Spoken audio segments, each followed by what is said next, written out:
ശ്രീ ശരവണഭവായ നമഃ. ശ്രീ സ്കന്ദമഹാപുരാണം നമ്മൾ ഇന്നലെ വൈകിട്ട് അനുസ്മരിച്ചു വന്നത് ഉപദേശകാണ്ഡത്തിലെ ചില പ്രസക്തമായ ഭാഗങ്ങളാണ്. വളരെ ബൃഹത്തായിട്ടുള്ള ഈ പുരാണത്തിൽ നമുക്ക് ഇപ്പോൾ യുദ്ധകാന്ഡം പോലെയുള്ള ആ ഒരു ഭാഗം പാരായണം ചെയ്തു പോകുന്നുവെങ്കിലും അത് ഈ സുബ്രഹ്മണ്യൻ്റെ അവതാര ചരിത്രവുമായി ബന്ധിപ്പിച്ചുകൊണ്ട് വരുന്ന അവതാരം മുതൽ ആ ദേവസേന വിവാഹം വരെയുള്ള ഭാഗമാണ് എന്നതുകൊണ്ടാണ് നമുക്കത് പാരായണം ചെയ്യേണ്ടി വരുന്നത്. പക്ഷെ അതിനേക്കാൾ പ്രസക്തമായ അല്ലെങ്കിൽ പ്രാധാന്യമുള്ള മറ്റനേകം സന്ദർഭങ്ങൾ, അതിലൊന്നാണ് ഈ ഉപദേശകാന്ഡം.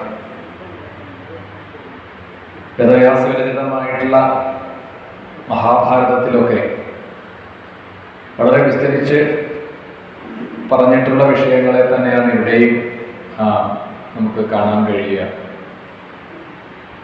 അനേകം ഉദാഹരണങ്ങളിൽ കൂടിയിട്ട് നമുക്ക് മനസ്സിലാക്കേണ്ടതും ജീവിതത്തിൽ പകർത്തേണ്ടതുമായ പല വിഷയങ്ങളെയുമാണ് ഈ ഒരു ഉപദേശകാണ്ഡത്തിൽ കൂടിയിട്ട്. ഇപ്പോൾ കാർത്തികേയൻ തന്നെ, സുബ്രഹ്മണ്യൻ തന്നെ അഗസ്ത്യ മഹർഷിക്ക് ഉപദേശിക്കുന്നതായിട്ട് ഉള്ള ആ ഒരു ഭാഗം. അതുകൂടാതെ മറ്റ് അനേകം സംവാദങ്ങൾ ഗുരുശിഷ്യ സംവാദ രൂപത്തിലൊക്കെ കാണാൻ പറ്റും. അപ്പൊ അതാണ് നമ്മൾ ഇന്ന് കുറച്ചൊക്കെ ഈ കഥാരൂപത്തിൽ കേൾക്കാനായിട്ട് പോകുന്നത്. അപ്പൊ അതിൽ പ്രസിദ്ധമായിട്ടുള്ള ആ ഒരു ഭാഗം, അതിലാദ്യം പറയുന്നത്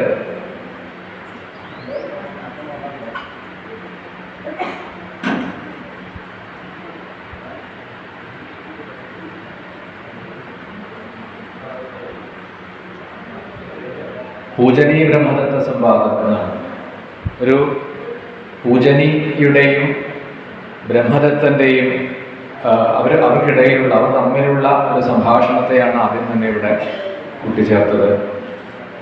കാന്തില്യം എന്ന രാജ്യത്തിൽ അവിടുത്തെ രാജാവാണ് ബ്രഹ്മദത്തൻ. ആ രാജാവിൻ്റെ കൊട്ടാരത്തിൽ അന്തഃപുര മാളികയുടെ ഒരു ഭാഗത്തായിട്ട് ഒരു പക്ഷി, ആ പക്ഷിയുടെ പേരാണ് ഇവിടെ പൂജനി എന്ന് പറഞ്ഞത്. അത് കൂടുകൂട്ടിയിരുന്നു എന്നാണ്. ഇപ്പം നമുക്കറിയാം, ചില പക്ഷികൾ മനുഷ്യനോട് അധികം ഇണങ്ങുന്നതും മനുഷ്യൻ വസിക്കുന്നതിനോട് ചേർന്ന് കൂടുകൂട്ടുകയും ചെയ്യുന്ന പക്ഷികളാണ്. നമുക്ക് പല ക്ഷേത്രങ്ങളിലും പോയാൽ കാണാം ഈ കപോത പക്ഷികൾ, മാടപ്രാവ്. അത് എവിടെയും നമ്മുടെ ഗൃഹത്തിൻ്റെ മുകളിൽ സൗകര്യം കിട്ടിയാൽ അവിടെ കൂടുകൂട്ടും. അതല്ല എങ്കിൽ ക്ഷേത്രങ്ങളിലേക്ക്, ഗോപുരങ്ങളിലൊക്കെ പോയാൽ ധാരാളം കാണാം. അപ്പോൾ ഇവിടെ ഈ കൊട്ടാരത്തിൽ, ബ്രഹ്മദത്തൻ്റെ കൊട്ടാരത്തിൻ്റെ അന്തഃപുരത്തിൻ്റെ ഒരു ഭാഗത്തായിട്ട് ഈ പൂജനി, ഈ പക്ഷി കൂടുകൂട്ടി. വളരെയധികം പ്രഭാവമുള്ള, പല പ്രത്യേകതകളുമുള്ള ഒരു പക്ഷിയായിരുന്നു ഈ പൂജനി എന്നാണ്. ഒരിക്കൽ ഈ കൊട്ടാരത്തിൽ രാജാവിൻ്റെ പത്നി, ആ മഹാറാണി, ഒരു പുത്രന് ജന്മം നൽകുകയാണ്. അതേസമയം തന്നെ ഈ പക്ഷിയും ഒരു കുഞ്ഞിനെ പ്രസവിക്കുകയാണ്. അല്ലെങ്കിൽ അതൊരു മുട്ട ഇട്ടു, അത് വിരിഞ്ഞ് ഒരു കുഞ്ഞ് പുറത്തു വന്നു. അപ്പൊ ഈ പക്ഷി എന്ത് ചെയ്യും? ഈ പൂജനി എന്നും പ്രഭാതമായാൽ പറന്നു പോകും. എന്നിട്ട് അതിനാവശ്യമായിട്ടുള്ള തീറ്റ തേടി മടങ്ങി വരുമ്പോൾ, എല്ലാ ദിവസവും മടങ്ങി വരുമ്പോൾ 2 പഴങ്ങൾ കൊണ്ടുവരുന്ന, സ്വാദിഷ്ടമായിട്ടുള്ള 2 വനത്തിൽ നിന്ന് കിട്ടുന്ന 2 കായകളാണ്. അത് കൊത്തി കൊണ്ടുവരും. അതിലൊന്ന് ഈ തൻ്റെ കുഞ്ഞിന് കൊടുക്കും, മറ്റൊന്ന് ഈ അന്തഃപുരത്തിൽ ഈ രാജാവിൻ്റെ കുട്ടിക്ക്, അതായത് രാജകുമാരൻ, ചെറിയ കുട്ടിയാണ്, ആ കുട്ടിയുടെ ചുണ്ടിൽ ചേർത്ത് വെച്ചു കൊടുക്കും. അപ്പൊ അതിന് കാരണം ഈ പക്ഷിക്കറിയാം ഈ കായ വളരെ ഗുണങ്ങളുള്ളതാണ്, ബുദ്ധിയെ ഒക്കെ വർദ്ധിപ്പിക്കുന്നതാണ്. അപ്പൊ അങ്ങനെ ഇതിങ്ങനെ തുടർന്നുകൊണ്ടിരുന്നു. രാജാവിൻ്റെ വലിയ കാര്യമാണ്. കാരണം തൻ്റെ അന്തഃപുരത്തിൻ്റെ ചേർന്ന് തന്നെ കൂടുകൂട്ടിയിട്ടുള്ള ഈ പക്ഷി അതിൻ്റെ കുഞ്ഞിന് നിത്യേന ഈ ഭക്ഷണം കൊണ്ടു കൊടുക്കുമ്പോൾ അതിലൊരു പഴം തൻ്റെ മകൻ്റെ ചുണ്ടിൽ ചേർത്ത് വയ്ക്കണതായിട്ട് കാണാം. അതിന് അതൃപ്തിയൊന്നുമില്ല. അപ്പൊ ഈ പക്ഷിയുടെ പൂജനയുടെ കുഞ്ഞ് വളർന്നു വരുന്നതിനൊപ്പം തന്നെ ഈ രാജകുമാരനും വളർന്നു വരികയാണ്. കുറച്ചു നാൾ കഴിഞ്ഞപ്പോഴേക്കും ഈ രാജകുമാരൻ വളർന്ന് അമ്മയുടെ കൈ പിടിച്ച് നടക്കാനും ഒക്കെ ആയി തുടങ്ങി. അപ്പോൾ ഒരു ദിവസം കുറച്ചൊക്കെ തിരിച്ചറിവാകുന്ന ആ ഒരു അവസ്ഥയിൽ, ഒരു പ്രായത്തിൽ ഈ അമ്മ ഈ രാജകുമാരന് ഈ പക്ഷിക്കുഞ്ഞിനെ കാണിച്ചു കൊടുക്കുകയാണ്. നിന്റെ ഒപ്പം ജനിച്ച, അല്ലെങ്കിൽ നീ ജനിച്ചു വീണ അതേ സമയത്ത് ആ പൂജനയ്ക്ക് ജനിച്ച കുഞ്ഞാണിത് എന്നൊക്കെ പറഞ്ഞിട്ട് ആ പക്ഷിക്കുഞ്ഞിനെ കാണിച്ചു കൊടുത്തു. പിന്നെ ക്രമേണ അവര് തമ്മിലൊരു ചങ്ങാത്തമായി. രാജകുമാരന് പലപ്പോഴും ഒപ്പം കളിക്കാൻ ഈ പക്ഷിയുടെ കുഞ്ഞാണ് ഉണ്ടാവുക. അതങ്ങനെ കളിച്ച് വളരുകയാണ്. കുറച്ച് നാളുകൾ കഴിഞ്ഞു. ഈ രണ്ടുപേരും വളർന്നു വരികയാണ്. ഒരു ദിവസം ഈ തള്ളപ്പക്ഷി പറന്നുപോയ സമയത്താണ് തന്റെ സമീപത്ത് ആരുമില്ല എന്നിരിക്കുമ്പോഴാണ് ഈ രാജകുമാരൻ ഈ പക്ഷിക്കുഞ്ഞിനെ പിടിച്ചു അതിൻ്റെ കഥ കഴിച്ചു, എന്നെ കൊന്നുകളഞ്ഞതാണ്. പതിവ് പോലെ സന്ധ്യാസമയമായപ്പോഴാണ് അമ്മ എന്നും കൊണ്ടുവരാറുള്ള പോലെ 2 പഴങ്ങളുമായിട്ട് മടങ്ങി വരികയും അങ്ങനെ വന്ന് നോക്കുമ്പോഴാണ് തൻ്റെ കുട്ടി മരിച്ചു കിടക്കണം. അതിനെ കൊന്നത് രാജകുമാരനാണ് എന്ന് അതിന് മനസ്സിലായി. അപ്പോൾ വല്ലാതെ സങ്കടപ്പെട്ടുകൊണ്ട്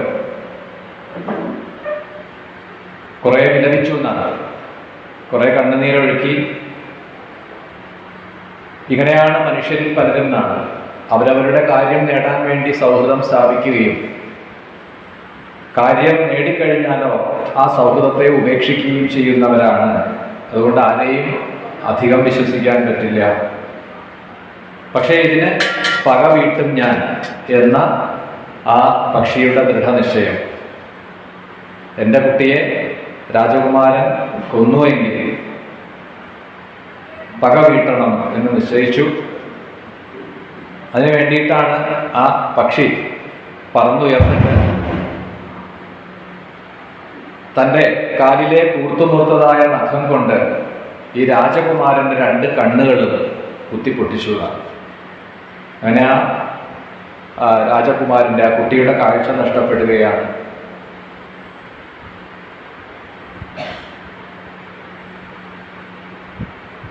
അപ്പോൾ ആ രാജകുമാരൻ കരയാൻ തുടങ്ങി.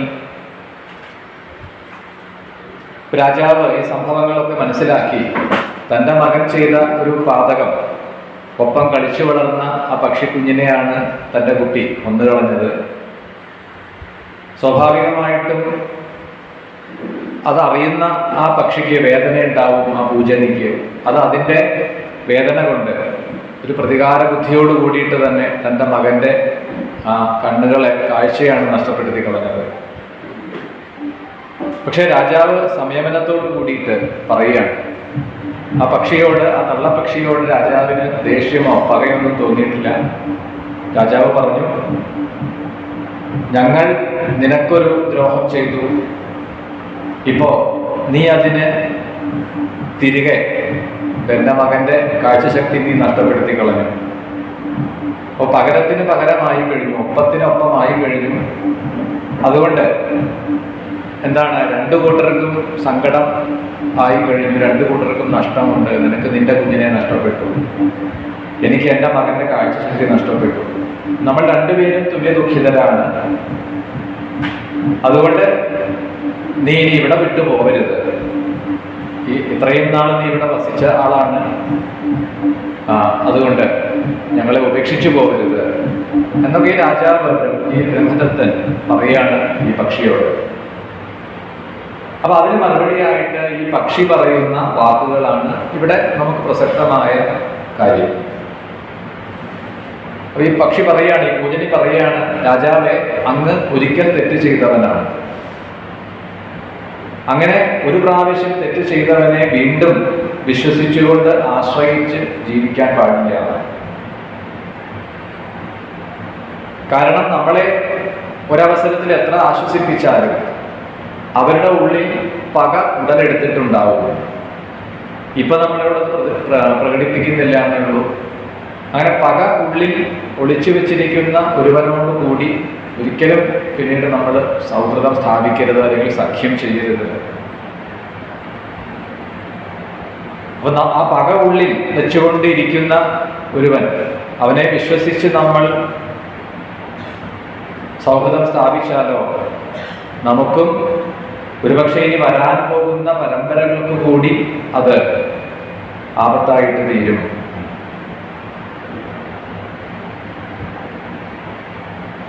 അപ്പൊ ഇത്തരത്തിൽ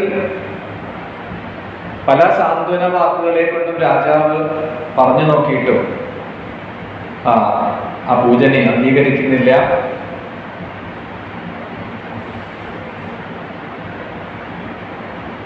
ഈ രാജാവെ, പൂജനി പറയാണ്, വൈരം എന്നുള്ളത് പല രീതിയിലാണ് നമുക്ക് മനുഷ്യർക്കാണെങ്കിലും ഒക്കെ വന്നു ചേരുക.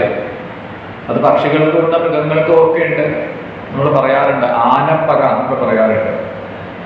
മനുഷ്യനെ പോലെ അത്ര വലിയ വിവേകമൊന്നും ഇല്ലെങ്കിലും എല്ലാ ജീവജാലങ്ങൾക്കും കുറെ കാര്യങ്ങളിൽ അതിന് പരിമിതമായ ചില അറിവുകളുണ്ട്. അതിന് ഭക്ഷണം തേടാൻ നമ്മൾ പഠിപ്പിച്ചു കൊടുത്തിട്ട് വേണ്ട, പ്രകൃതി തന്നെ അതിനൊരു കഴിവ് കൊടുത്തിട്ടുണ്ട്. ഓരോ ജീവിക്കും അതിൻ്റെ ആഹാരം എന്തോ അതിനെ കണ്ടെത്താൻ അതിനറിയണം. അപ്പോൾ ആഹാരം, നിദ്ര, മൈഥുനം, ഇങ്ങനെ അവയ്ക്ക് ആവശ്യമായ വിഷയങ്ങളിൽ വേണ്ട തിരിച്ചറിവ് അവയ്ക്കുണ്ട്. അതേപോലെ തന്നെ ഇപ്പൊ മനുഷ്യന്റെ കാര്യത്തിലാണെങ്കിലും വൈരം എന്നുള്ളത് അത് പല രീതിയിലാണ് വന്നു ചേരുക. 5 വിധത്തിലാണ് വൈരം വന്നു ചേരുന്നത് എന്ന് പറയുകയാണ്. അത് ഏതൊക്കെ വഴിയിലാണ്? അതിന്റെ കാരണം, വരാനുള്ള കാരണങ്ങൾ ഭൂമിയിൽ നിന്ന് വരുന്നതാണ്. ഭൂമി ശത്രുതയ്ക്ക് കാരണമായി തീരാറുണ്ട് പലപ്പോഴും. ഒരുവന്റെ ആസ്തി, ഇപ്പൊ ഭൂമിയൊക്കെ പരമ്പരയായിട്ടുള്ള ഒരു സ്വത്ത് അല്ലെങ്കിൽ കുറച്ച് ആസ്തി ഉണ്ട് എങ്കിൽ അതിനെ അടുത്ത തലമുറയ്ക്ക് അത് ഭാഗം ചെയ്തു കൊടുക്കുമ്പോൾ പലയിടത്തും പരാതികൾ വരും. ഏറ്റക്കുറച്ചിൽ വരണു, ഒരാൾക്ക് കൂടുതൽ കൊടുത്തു, മറ്റൊരാൾക്ക് കുറഞ്ഞു പോയി, തർക്കങ്ങൾ ഉണ്ടാവും, പരസ്പര വൈരുദ്ധ്യങ്ങൾ കാരണമായി തീരും. അപ്പോൾ ഭൂമിയിൽ കൂടി ഉണ്ടാവും. വാക്കുകൊണ്ട് ശത്രുത ഉണ്ടാവുന്നതാണ്. ഏറ്റവും വലിയ ശത്രുതയ്ക്ക് കാരണമായിട്ട് തീരുന്നതാണ് വാക്ക്. അത് മുറിവേൽപ്പിക്കുന്ന ഒന്നായിട്ട് ചിലപ്പോൾ മാറാറുണ്ട് എന്നാണ് വാക്ക്. കാഠിന്യമുള്ള ഒന്നാണ് വാക്ക്. അതുകൊണ്ട് തന്നെ നമ്മൾ വാക്ക് ഒരിക്കലും പറയാറുണ്ട്, സൂക്ഷിച്ചേ ഉപയോഗിക്കാവൂ. ആയുധത്തേക്കാൾ മുറിവേൽപ്പിക്കാൻ കരുത്തുള്ള ഒന്നാണ് മൂർച്ചയേറിയ വാക്ക്. എത്ര മൂർച്ചയേറിയ ആയുധം കൊണ്ട് നമുക്കുണ്ടാകുന്ന മുറിവുകൾ അത് കാലാന്തരത്തിൽ എന്താവുന്നു? ശമിക്കും. ആ മുറിവുണങ്ങും. ക്രമേണ മുറിപ്പാടുകൾ പോലും, അതിൻ്റെ കലകൾ പോലും മാഞ്ഞുപോയി എന്ന് വരാം.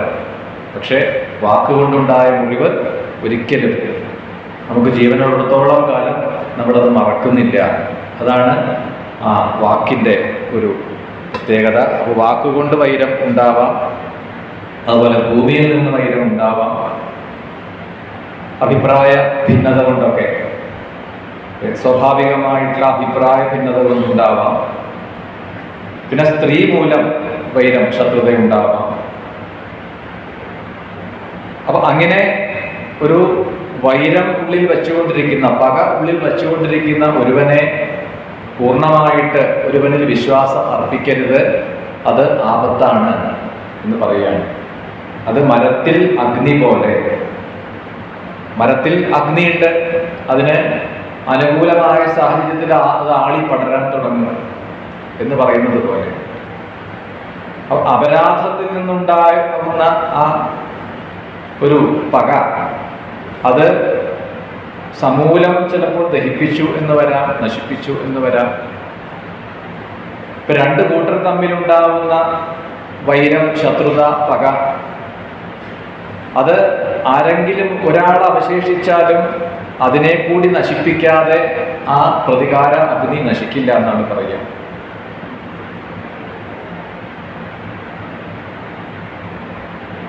ഇത്തരത്തിൽ പറയുന്ന ആ പൂജനിയോട് വീണ്ടും രാജാവ് അതിന് മറുപടി പറയുന്നുണ്ട്.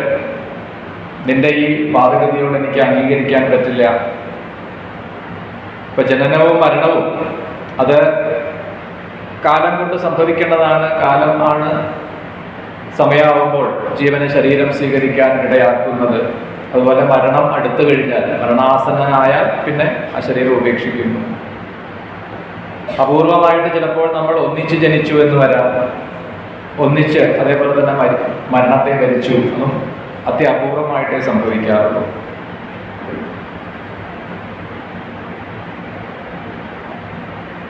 പക്ഷേ അതിനെയും പൂജനി ഖണ്ഡിച്ചുകൊണ്ട് പറയുകയാണ്, ഇപ്പൊ ദേവന്മാരും അസുരന്മാരും തമ്മിലുള്ള യുദ്ധം നോക്കിയാൽ ഇപ്പോ അതുപോലെ തന്നെ ആപത്തുണ്ടാവുക, അതുപോലെ സമ്പത്ത് വന്നു ചേരുക, സുഖം, ദുഃഖം, ഇതൊക്കെ കാലം കൊണ്ട് മാത്രമാണ് വരുന്നത് എങ്കിൽ ഇപ്പൊ രോഗം വരുന്ന ഒരാൾക്ക്, രോഗം ബാധിക്കുന്ന ആൾക്ക് പിന്നെ എന്തിനാണ് ഔഷധം? രോഗം വരേണ്ട കാലമാണ്, മാറേണ്ട കാലമായ മാറിക്കോളും, പിന്നെ മരുന്ന് കഴിക്കേണ്ട ആവശ്യമില്ലല്ലോ. അങ്ങനെയാണെങ്കിൽ അതാണ് ചോദ്യം. അപ്പൊ കാലമാണ് പ്രമാണമെങ്കിൽ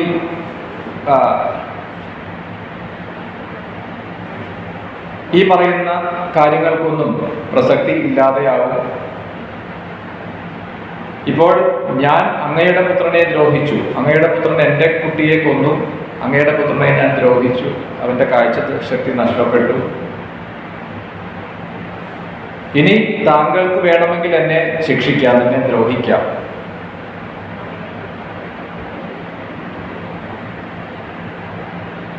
കാരണം എല്ലാവർക്കും ഈ പ്രാണൻ ഏറ്റവും ഇഷ്ടപ്പെട്ടതാണ്, ഏറ്റവും പ്രിയപ്പെട്ടതാണ്. അതുപോലെ തൻ്റെ പുത്രന്മാർ, തൻ്റെ കുട്ടികൾ, അവരെയും പ്രാണതുല്യം സ്നേഹിക്കുന്നവരാണ് മാതാപിതാക്കൾ. ജീവിതത്തിൽ എല്ലാവരും ആഗ്രഹിക്കുന്നത് സുഖം തന്നെയാണ്, അല്ലാതെ ദുഃഖത്തെ ആരും ആഗ്രഹിക്കുന്നില്ല. അതുകൊണ്ട് രാജാവെ, പൂജനി പറയുകയാണ്, ദുഃഖം ഏറ്റവും ഉപരിയായിട്ടുള്ള ഒരു സംഗതിയാണ്. ദുഃഖത്തെക്കാൾ വലുതായിട്ടുള്ള അർത്ഥനാശമില്ല. ശത്രുതയുള്ളവരുമായി, ജീവിതത്തിൽ നമ്മളോട് വിരോധം വെച്ചുകൊണ്ടിരിക്കുന്നവരുമായിട്ട് സഖ്യം ചെയ്യേണ്ടി വരിക, അതിൽ പരം വലിയൊരു ദുഃഖം ഇല്ല. നമുക്ക് വളരെ വേണ്ടപ്പെട്ട, വളരെ പ്രിയപ്പെട്ടതായ ജനങ്ങളുടെ വിയോഗം, ഇഷ്ടജന വിയോഗം, അതിനേക്കാൾ വലിയ ദുഃഖമില്ല. ഇപ്പൊ പുത്രൻ മരിച്ചു കഴിഞ്ഞാൽ ഉണ്ടാവുന്ന ദുഃഖം ഏതൊരു മനുഷ്യനെയും, ഏതൊരു മാതാപിതാക്കളെയും അതങ്ങനെ ബാധിച്ചുകൊണ്ടിരിക്കുന്ന,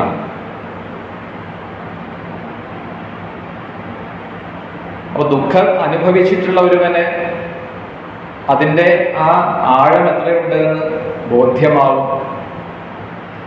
മറ്റുള്ളവർക്ക് പുറമേ നിന്ന് ഒരുപക്ഷെ ആശ്വസിപ്പിക്കാൻ പറ്റും, വലിയ വേദാന്തമൊക്കെ പറയാൻ പറ്റും.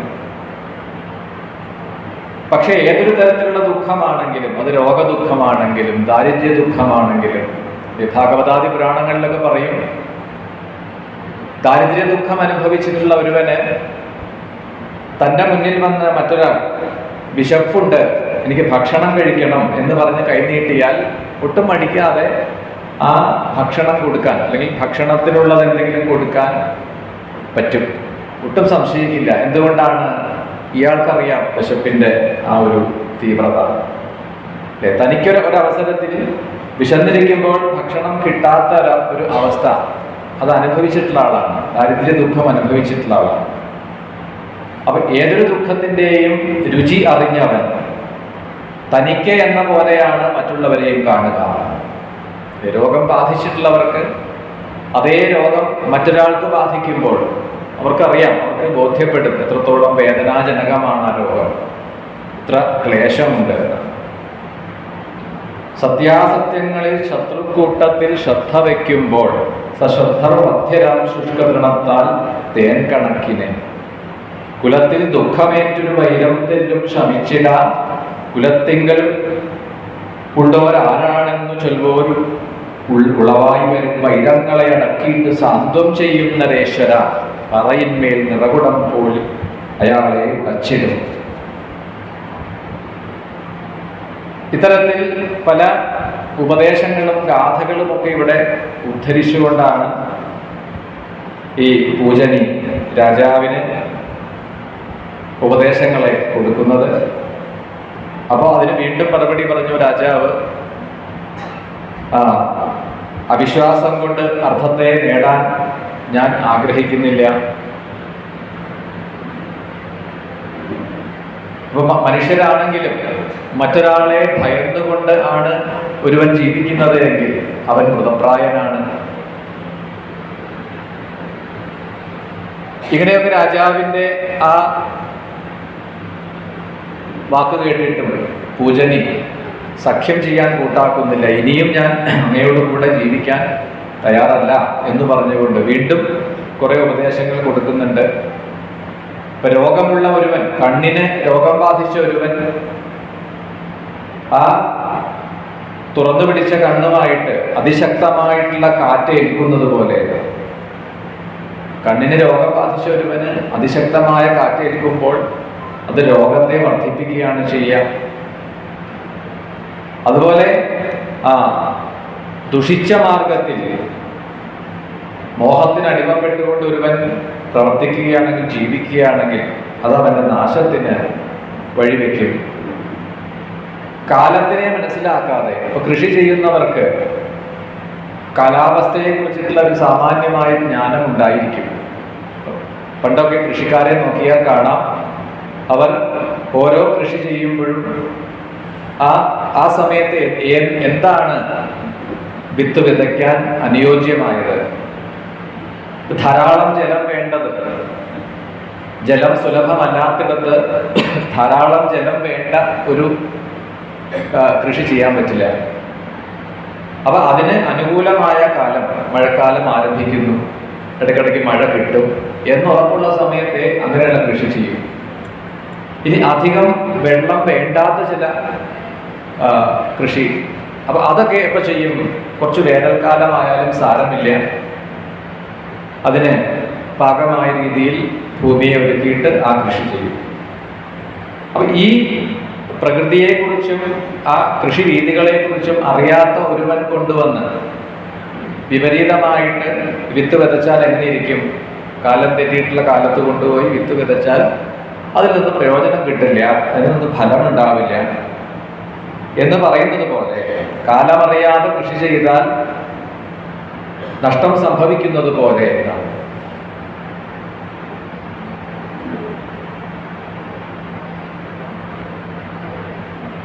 ഇത്തരത്തിൽ ഉപദേശങ്ങളെയൊക്കെ കൊടുത്തുകൊണ്ട് അവിടെ നിന്നും പറന്നു പോവുകയാണ് ചെയ്യണത് ആ പക്ഷി. അപ്രകാരം ആ പൂജനിയുടെ ഉപദേശത്തെ ഇവിടെ പറഞ്ഞ ശേഷം പിന്നീട് അടുത്തതായിട്ട് ഇവിടെ പറയാൻ പോകുന്നത് മറ്റൊരു സംവാദമാണ്. വായുവും അഥവാ കാറ്റും ഇലവ് വൃക്ഷവും തമ്മിലുള്ള സംവാദമാണ് പിന്നെ ഇവിടെ ഉദാഹരിക്കുന്നത്. ഒരിക്കൽ എങ്ങനെയാണ് ആപത്തുണ്ടാവുന്നത് എന്ന് കാണിക്കാൻ വേണ്ടിയിട്ട് അതിനു വേണ്ടിയിട്ടാണ് ഈ ഒരു ഉദാഹരണം ഇവിടെ പറയുന്നത്.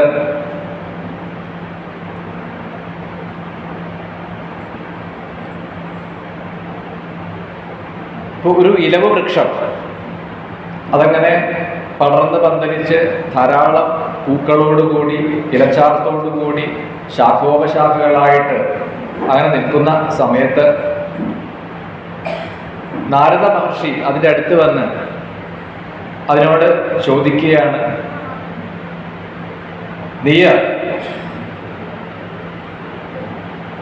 നിനക്ക് അതിശക്തമായിട്ടുള്ള കാറ്റ് വീശുമ്പോൾ ആ കാറ്റിനെ ഭയമില്ലേ? ഒരു ശക്തമായ കാറ്റടിച്ചു കഴിഞ്ഞാൽ എത്ര വലിയ വൃക്ഷമാണെങ്കിലും കടപുഴകി വീണു എന്ന് വരാം എന്നിങ്ങനെ ചോദിക്കുകയും, അപ്പോഴാണ് ആ ഇലവ് വൃക്ഷം പറഞ്ഞു, ഇല്ല, എനിക്ക് കാറ്റിനെ ഒന്നും ഭയമില്ല. എത്ര വലിയ കാറ്റ് വീശിയാലും എനിക്ക് അതിനെ തടഞ്ഞു നിർത്താൻ കഴിയും എന്നൊക്കെ പറഞ്ഞു. അപ്പൊ ഈ ഒരു ധാർഷ്ട്യത്തോടു കൂടി, ധിക്കാരത്തോടു കൂടിയിട്ടുള്ള ഈ ഇലവ് വൃക്ഷത്തിന്റെ ഈ വാക്ക് കേട്ടിട്ടാണ് വായു പറഞ്ഞു എന്നാണ്. വായു മുന്നിൽ എത്തിയിട്ട് പറഞ്ഞു, വായുദേവൻ, എൻ്റെ പ്രഭാവത്തെ, എൻ്റെ ശക്തിയെ നിനക്ക് തടുക്കാൻ പറ്റുമോ? നമുക്കൊന്ന് പരീക്ഷിച്ച് നോക്കാം. നാളെ ഞാൻ നിന്നെ പരീക്ഷിക്കാനായിട്ട് വരും എന്ന് പറഞ്ഞ് വായു പോവാണ്, മടങ്ങിപ്പോവാണ്. നാരദ മഹർഷിയും മടങ്ങിപ്പോയി. അപ്പൊ അന്ന് രാത്രിയിൽ ഈ ഇലവ് വൃക്ഷം ആലോചിക്കുകയാണ്, താൻ എത്ര ആഴത്തിൽ വേരൂന്നിയ ഒരു വൃക്ഷമാണെങ്കിലും അതിശക്തമായിട്ടുള്ളൊരു കാറ്റ് വീശിയാൽ ഒരുപക്ഷെ കടപുഴകി വീഴാം. മാത്രമല്ല, ഈ ഇലവ് വൃക്ഷത്തിനൊരു കുഴപ്പമുണ്ട്, അതിനത്ര ബലമില്ല. അപ്പൊ എൻ്റെ ഈ ശിഖരങ്ങളും ഈ കമ്പുകളുമെല്ലാം ഉരിഞ്ഞ് പോയി എന്ന് വരാം, ഒരുപക്ഷെ വേരറ്റ് താഴെ പതിച്ചു എന്ന് വരാം.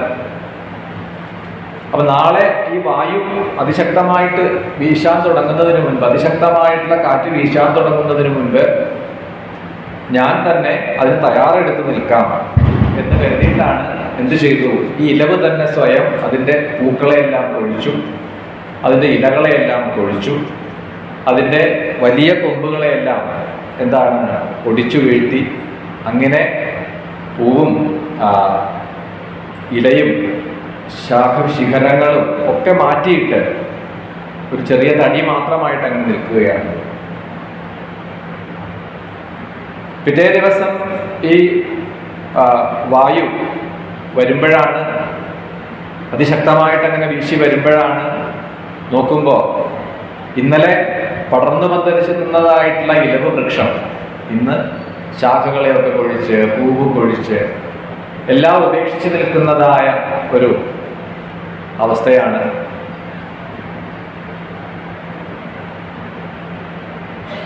അപ്പൊ വായു അത്ഭുതത്തോടു കൂടി ചോദിച്ചു എന്നാണ്,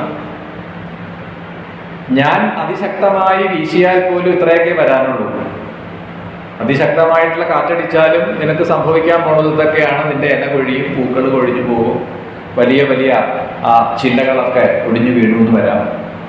അതാണ് ഞാൻ നിന്നെ ആക്രമിച്ചാലും സംഭവിക്കാൻ പോകുന്നത്. പക്ഷെ നീ അത് തന്നെ ചെയ്തു, ഞാൻ വരണതിന് മുമ്പ് തന്നെ ചെയ്തു. ഇപ്പോ നിന്റെ ദുർമന്ത്രിതം കൊണ്ടാണ് ഇതിങ്ങനെ സംഭവിച്ചത്. വലിയൊരു ആപത്ത് വരാൻ പോണു എന്ന് കണ്ടിട്ട് നീ നേരത്തെ തന്നെ ഇതൊക്കെ ചെയ്തു വെച്ചു. അത് നിന്റെ ഒരു അഹങ്കാരമാണ്, ധാർഷ്ട്യം കൊണ്ട് സംഭവിച്ചതാണ് എന്ന് പറഞ്ഞുകൊണ്ട് കാറ്റവിടുന്ന് അവനെ ബാധിക്കാതെ പോയി എന്നാണ്. അപ്പോൾ ഈ ഒരു സംവാദത്തെ ഉദ്ധരിച്ചിട്ട് പറയുകയാണ്,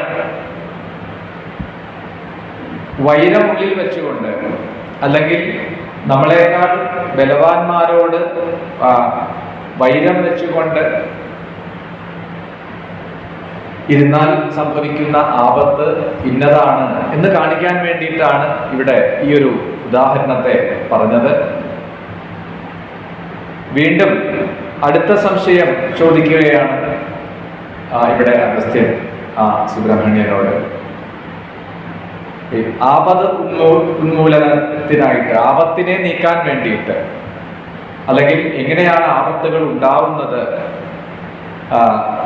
എന്ന് ചോദിക്കുമ്പോൾ അതിനുള്ള മറുപടിയായിട്ട് പറഞ്ഞു, ലോഭം എന്ന ഒരു കാര്യം, ഒരുവന്റെ എല്ലാ യോഗ്യതകളെയും നശിപ്പിക്കുന്ന ഒന്നാണ് ലോഭം. ദേവീ ഭാഗവതത്തിൽ കാണാം. അവിടെ സുദർശനന്റെ ചരിത്രം പറയുമ്പോൾ സുദർശനന്റെ അമ്മ മനോരമാദേവിയും ഭരദ്വാജ മഹർഷിയും തമ്മിലുള്ള സംവാദത്തിൽ കാണാം. ലോഭം കൊണ്ട് മനുഷ്യൻ ഇന്നതേ ചെയ്യൂ എന്ന് പറയാൻ പറ്റില്ല. അച്ഛനെയാണെങ്കിലും അമ്മയാണെങ്കിലും ഭാര്യയാണെങ്കിലും പുത്രന്മാരെയാണെങ്കിലും മനുഷ്യൻ ലോഭം കൊണ്ട് ചിലപ്പോൾ നിഗ്രഹിച്ചു എന്ന് വരാം. പണത്തിന് വേണ്ടി, തൻ്റെ നേട്ടത്തിന് വേണ്ടി, തനിക്ക് ലാഭമുണ്ടാവണമെന്ന ഉദ്ദേശത്തോടു കൂടി മനുഷ്യൻ ലോഭം കൊണ്ട് ഏത് ഹീനകൃത്യവും ചെയ്യും. അപ്പൊ ലോഭം കൊണ്ട് മനുഷ്യൻ പാപം ചെയ്യുന്നു, അധർമ്മം ചെയ്യാനുള്ള പ്രേരണ ഉണ്ടാകുന്നു. ലോകത്തിൽ ഏറിയ കൂറും സംഭവിക്കുന്നതൊക്കെ ലോഭം കൊണ്ടാണ്. ക്രോധം വർദ്ധിക്കുന്നു, കാമം വർദ്ധിക്കുന്നു, മോഹം ഉണ്ടാകുന്നു, സ്തംഭനം, അതുപോലെ തന്നെ മരണം, അക്ഷാന്തി, ഇതൊക്കെ സംഭവിക്കുന്നതാണ്. ആഗ്രഹം വർദ്ധിക്കുകയും അതുപോലെ ഐശ്വര്യം കൊണ്ട് മതമുണ്ടാവുക, മറ്റുള്ളവരെ അപമാനിക്കുക, ഒന്നിനോടും വിശ്വാസമില്ലാത്തൊരവസ്ഥ എന്നാണ് അവിശ്വാസം എന്നാണ്. എല്ലാറ്റിനോടും എപ്പോഴും ഒരു സംശയത്തോടു കൂടി ഉള്ള രീതി. പരദ്രവ്യത്തെ അപഹരിക്കണമെന്ന വിചാരം എന്നാണ്. എന്തു വന്നാലും ശരി മറ്റുള്ളവരുടെ ധനം അപഹരിച്ചിട്ട് സുഖമനുഭവിക്കണം. അതുകൂടാതെ കുത്തുവാക്കുകളെ പറയുക, മറ്റുള്ളവരെ വേദനിപ്പിക്കുന്ന രീതിയിലുള്ള വാക്കുകൾ പറയുക, ഇതൊക്കെ ഭയാനകമായ ഒന്നാണ്.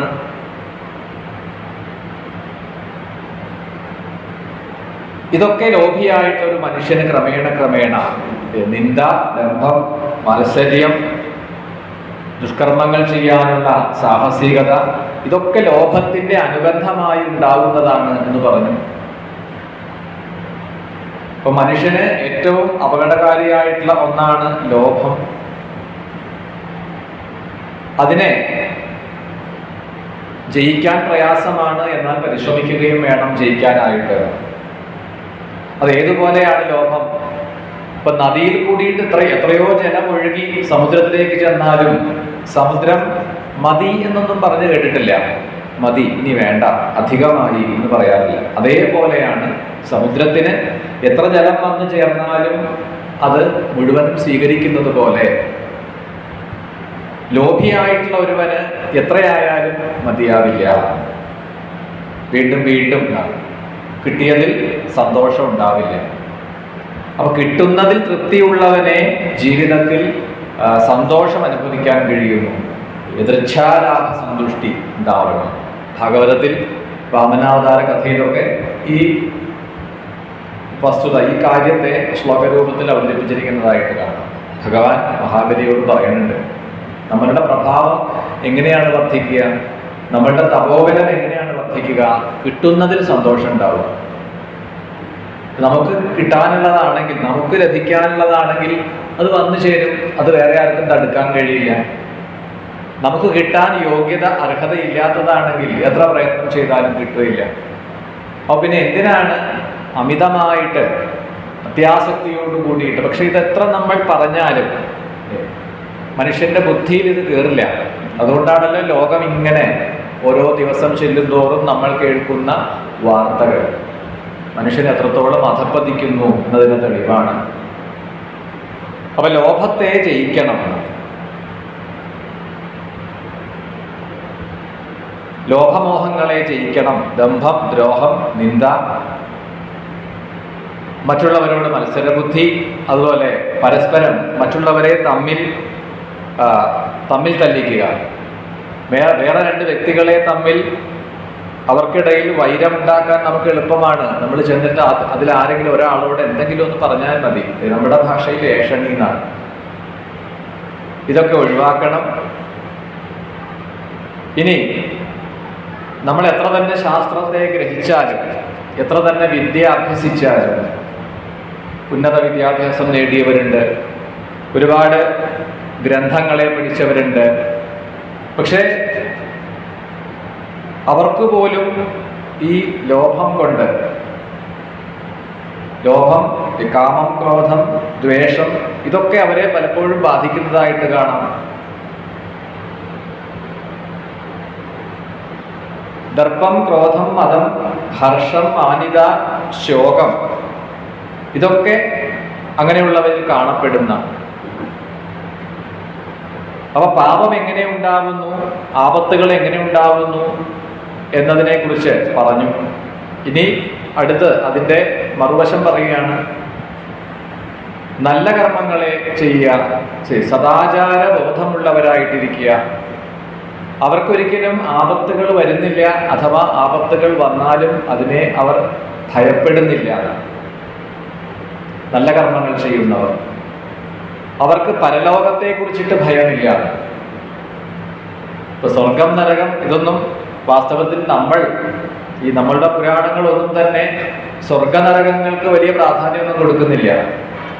വർണ്ണിച്ചു പോകുമ്പോൾ നരകയാതന, ഏതേത് കർമ്മങ്ങളെ കൊണ്ടാണ് ജീവൻ അനുഭവിക്കേണ്ടി വരിക പറഞ്ഞു പോകുന്നുണ്ട്.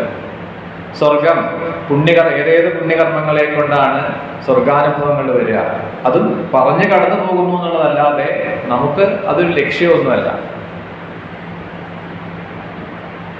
അപ്പോ ഒന്നിലും പരലോകത്തെ പറ്റിയിട്ട് ഭയമില്ല സൽക്കർമ്മങ്ങൾ ചെയ്യുന്നവർക്ക്. അങ്ങനെയുള്ള സജ്ജനങ്ങൾക്ക് പ്രിയത്തിലോ അപ്രിയത്തിലോ കാംക്ഷയുണ്ടാവില്ല. മറ്റൊരാളുടെ പ്രീതി പിടിച്ചു പറ്റണം എന്ന് അവർക്കില്ല. മറ്റൊരാളുടെ അപ്രീതിക്കായിട്ടും അവരൊന്നും ചെയ്യുന്നില്ല. അവർക്ക് ദാനം കൊടുക്കാൻ മനസ്സുള്ളവരാണ്. പിതൃദേവ അതിഥിപരന്മാരാണ്. പിതൃക്കളെ പൂജിക്കുന്നവരാണ്, ദേവാരാധനയെ ചെയ്യുന്നവരാണ്, അതിഥി പൂജ, ആതിഥ്യ മര്യാദ ഉള്ളവരാണ്, നിത്യ ഉത്സാഹികളാണ്. ഉത്സാഹത്തോടുകൂടി, എപ്പോഴും ആർജവത്തോടുകൂടി അങ്ങനെ പ്രവർത്തിക്കുന്നവരാണ്. സർവ ഉപകാരികളാണ്. അയാളെ കൊണ്ട് ഏതെങ്കിലും തരത്തിൽ മറ്റുള്ളവർക്ക്, സമൂഹത്തിന് ഉപകാരം ഉണ്ടായിരിക്കും. ധർമ്മബോധമുള്ളവരായിരിക്കും. അവരുടെ മനസ്സിനെ ചലിപ്പിക്കാൻ ആർക്കും കഴിയില്ല എന്നാണ്. അങ്ങനെ എളുപ്പത്തിൽ അവർക്ക് ചിത്തചാഞ്ചല്യം ഒന്നും ഉണ്ടാവില്ല. എന്തെങ്കിലും ഒന്ന് കാണുമ്പോഴേക്കും, എന്തെങ്കിലും ഒന്ന് കേൾക്കുമ്പോഴേക്കും ഒക്കെ അങ്ങനെ മനഃശാഞ്ചല്യമൊന്നും ഉള്ളവരല്ല. കാമക്രോധങ്ങളെയൊക്കെ ജയിച്ചവരാണ്. നിരഹങ്കാരികളാണ്, നിർമ്മലന്മാരാണ്, സ്ഥിരബുദ്ധികളാണ്. അപ്പൊ അവരോട് കൂടിയിട്ടാണ് നമുക്ക് സൗഹൃദം ഉണ്ടാവേണ്ടത്, അല്ലാതെ ലോഭികളുമായിട്ടല്ല. ഇനി ഈ സജ്ജനങ്ങളാവട്ടെ, അവർ ധർമ്മം അനുഷ്ഠിക്കുന്നത് പോലും ഏതെങ്കിലും ഒരു തരത്തിലുള്ള ലാഭത്തിന് വേണ്ടിയിട്ടല്ല, യശസ്സിന് വേണ്ടിയിട്ടല്ല, കീർത്തിക്ക് വേണ്ടിയിട്ടല്ല. അവർ ദൈനംദിനചര്യകളെ ചെയ്യുന്നത് പോലെ. ഇപ്പൊ നമ്മൾ രാവിലെ എഴുന്നേറ്റ് കുളിക്കാൻ നമ്മളോട് ആരും പറഞ്ഞിട്ട് വേണ്ട. സാമാന്യബോധമുള്ളവർക്ക് അവരുടെ ദിനചര്യയാണ്. രാവിലെ എഴുന്നേറ്റ് പല്ല് തേക്കും, കുളിക്കും, വസ്ത്രം മാറി കൊടുക്കും. ഇതൊന്നും പരപ്രേരണ കൊണ്ടല്ല ചെയ്യുക. ചിലപ്പോൾ ചെറിയ കുട്ടികളൊക്കെ ആണെങ്കിൽ അത് വേണ്ടി വരും എന്നുള്ളതല്ലാതെ ബാക്കി സാമാന്യന ഏതൊരുവനും ദിനചര്യ സ്വമേധയാ ചെയ്യേണ്ടതാണ്. അതേപോലെയാണ് സജ്ജനങ്ങൾ. അവരുടെ ദൈനംദിന കാര്യങ്ങളെ ചെയ്യുന്നത് പോലെ തന്നെയാണ് കർമ്മങ്ങളും അവർ ചെയ്യുന്നത്. അവർക്ക് ഭയമില്ല, ക്രോധമില്ല, ചാപല്യമില്ല. അപ്രകാരം ആരെയും ദ്രോഹിക്കണമെന്ന ചിന്തയില്ലാത്തവർ, ലോഭബുദ്ധിയില്ലാത്തവർ, സത്യവും ആർജവും ഉള്ളവർ, അവരുമായിട്ടാണ് സൗഹൃദം ഉണ്ടാവേണ്ടിയിരിക്കേണ്ടത് എന്ന് പറഞ്ഞു. രാഗം, ദ്വേഷം, മോഹം, ഹർഷം, ശോകം, അഭിമാനം, കാമം, ക്രോധം, ദർപ്പം, ആലസ്യം, ഇച്ഛ, ദ്വേഷം, പരാഭിവൃദ്ധിയിൽ താപം, ഇതിനെയൊക്കെ അജ്ഞാനം എന്ന ഗണത്തിൽപ്പെടുത്തിയിട്ടാണ് പറയുക. അതാണ് അജ്ഞാന ആവൃതമാണ് ലോകം എന്ന് പറയും. പല പുരാണങ്ങളിലും ഈ വർണ്ണനകൾ കാണാൻ പറ്റും. അജ്ഞാനം, അതിലോഭം. ലോഭത്തിൽ നിന്നാണ്, ആദ്യം പറഞ്ഞ ലോഭം എന്ന വിഷയത്തിൽ നിന്നാണ് അജ്ഞാനം ഉണ്ടാവുന്നത്. അപ്പൊ ലോഭം ഒരുവനിൽ ഉള്ളിടത്തോളം കാലം അജ്ഞാനം നിലനിൽക്കും എന്ന് പറയുകയാണ്. എപ്പോഴാണോ ഒരുവനിൽ ലോഭബുദ്ധി നശിക്കുന്നത് അതോടുകൂടി അജ്ഞാനം നശിക്കും.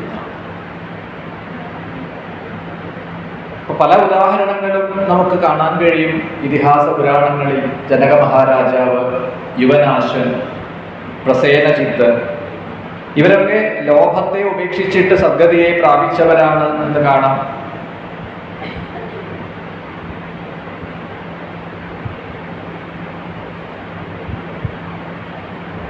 ഇത്തരത്തിൽ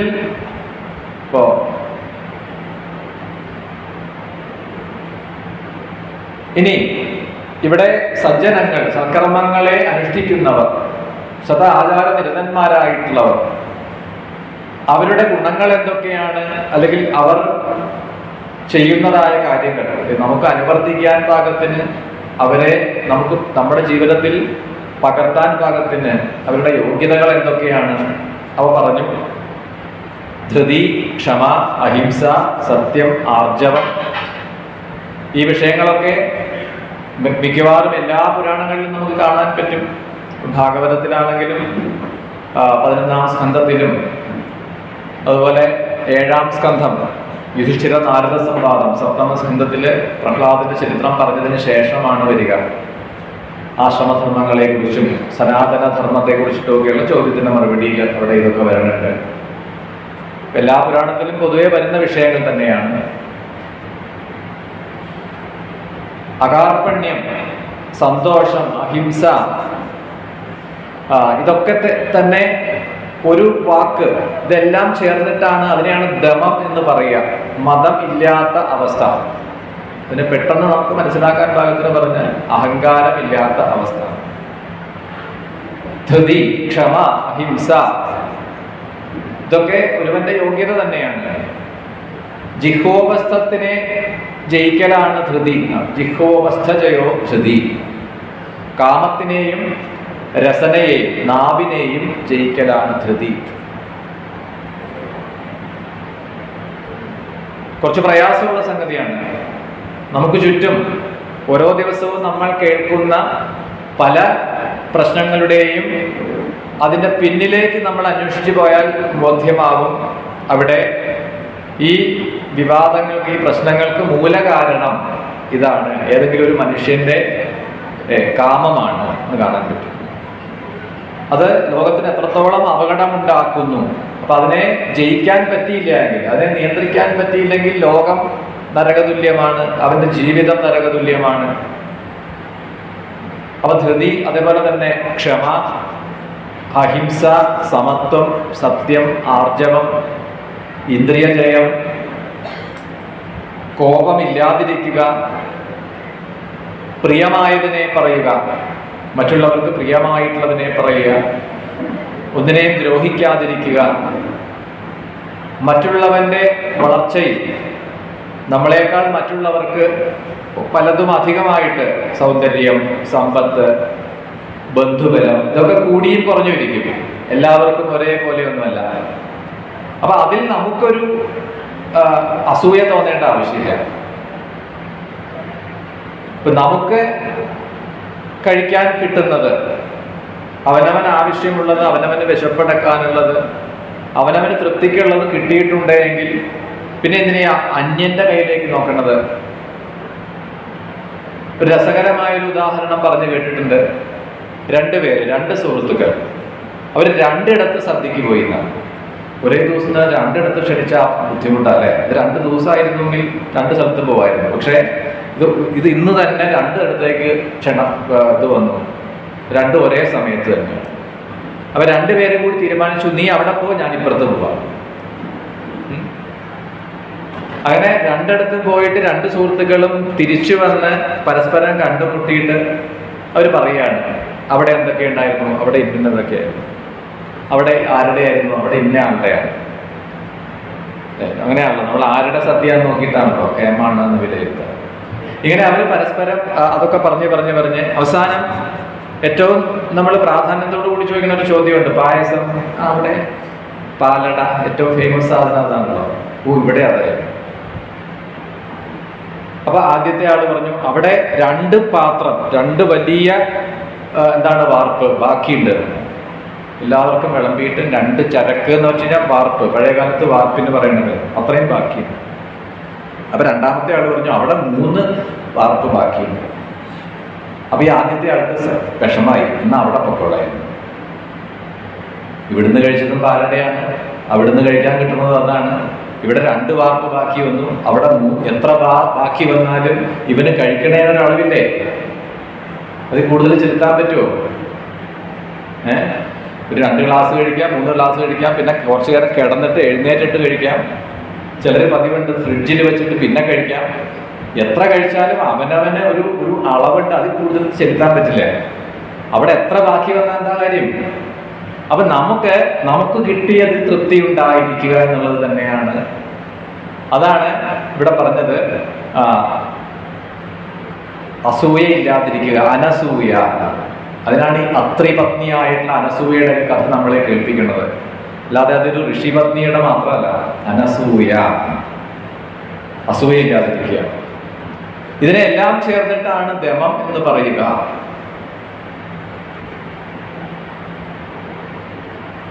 കാമം, ക്രോധം, ദർപ്പം, സ്തംഭം ഇതൊന്നും അവരെ ബാധിക്കുന്നില്ല. സമുദ്രം പോലെ ആണ്, കടൽ പോലെ പൂർണ്ണൻ ആണ്. എത്ര വന്നു ചേർന്നാലും അതിനൊരു നിലയ്ക്ക് വ്യത്യാസം വരുന്നില്ല. സമുദ്രത്തിന് എപ്പോഴും ഒരു നിലയുണ്ട്. അതിന്റെ ആഴം എത്രയാണെങ്കിലും അതിലേക്ക് എന്തെല്ലാം വന്നു ചേർന്നാലും അത് അതിനെ പ്രകടിപ്പിക്കുന്നില്ല. അപ്പൊ ഇത്തരത്തിൽ പാപകർമ്മത്തെക്കുറിച്ചും അതുപോലെ തന്നെ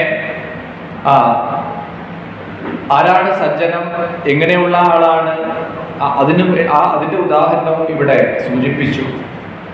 വീണ്ടും തപസ്സിന്റെ മഹാത്മ്യം എന്ത്, അതിനെക്കുറിച്ച് പറഞ്ഞ് സൗഹൃദം, പിന്നെ അങ്ങനെ പല ഉദാഹരണങ്ങളിൽ കൂടിയിട്ട് അങ്ങനെ വരുമ്പോഴാണ് ശംഭാഗഗീത, അങ്ങനെ പല വിഷയങ്ങളുമാണ് തുടർന്നും ഇനി പറഞ്ഞുകൊണ്ടിരിക്കുന്നത്.